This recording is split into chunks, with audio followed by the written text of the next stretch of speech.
13th of August, that's when this flag was initiated.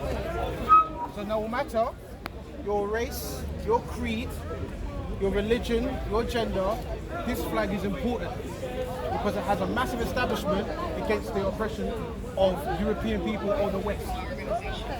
So this march is in solidarity of Marcus Garvey, but most importantly, it's about black unity for us here.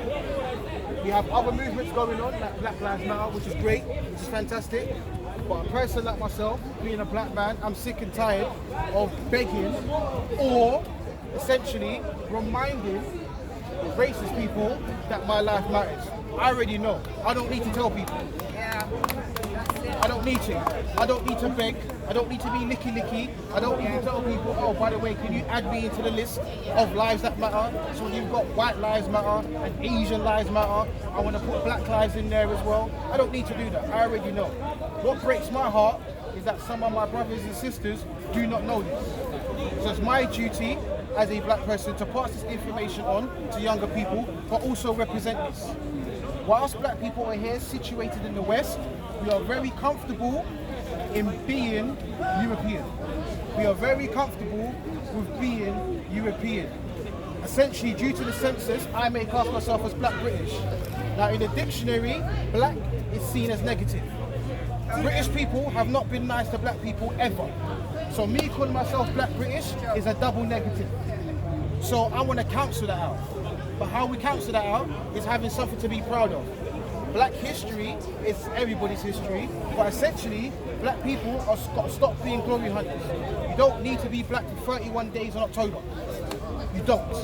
You need to be black every single day, and black in the political sense, not black in colour. My skin colour, some people who are not black here today will probably say I am black. Cool, but my shade is not similar to my hoodie. So what do they mean by black? It's a political standpoint. White people are not white as this top here. They are not. Technically, they are a shade of beige, which essentially comes from brown. White is political. White only came out in the 1500s. I'll say that again. The term white only existed in the 1500s. So it's only a relative thing of 400 years.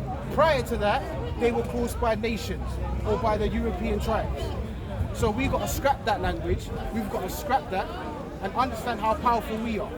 And especially as black people, as we struggle right about now, when it comes to having a foothold in society, we have to stand in our truths and have to be powerful. We've got to stop celebrating other people and celebrate ourselves. You don't need to ask people, oh, can you tell me if my life matters? You've got to understand that your life does matter. Period. We've got to stop celebrating, oh, I speak French, or I speak German, or I speak Spanish, or I speak Greek or Latin. How about we start speaking other languages? There's 54 countries in Africa. 54. There are over 40 shades of brown. How about we start celebrating that? And this is what this flag's about. I know we're caught up in speaking English and want to speak like, hey, what's going on? You cool? What's going on, fam? But how about we switch it up? How about we start saying Jambo, Enle, Andangadef? How about we start speaking other languages? How about that? How about we start celebrating that? Ututu Umma. How about we start greeting other people in different languages so we can have our brothers and sisters across the globe and the African diaspora being proud? That's what today's about. It's about celebrating black unity and black solidarity and understanding that today is only one day going forward where we got to start celebrating this flag. It's 100 years. Marcus Garvey died 80 years ago. 80. He was actually living in West Kensington over there. So like we like to talk about Marcus Garvey, he was living here with Amy Ashwood Garvey as well, and Amy Jacques Garvey made trips. So one of our most prolific black power leaders was here, living here, died here. It's just about time, black people, that we rise up and we don't ask for other people for credit. We don't ask other people for celebration. We do it ourselves. We get rid of the Willie Lynch syndrome. We get rid of colorism. We get rid of ageism. We get rid of sexism, and we start celebrating ourselves. Man and woman standing side by side. That's how we should be. We don't need to do anything else. So today's march is about solidarity and people to see this more.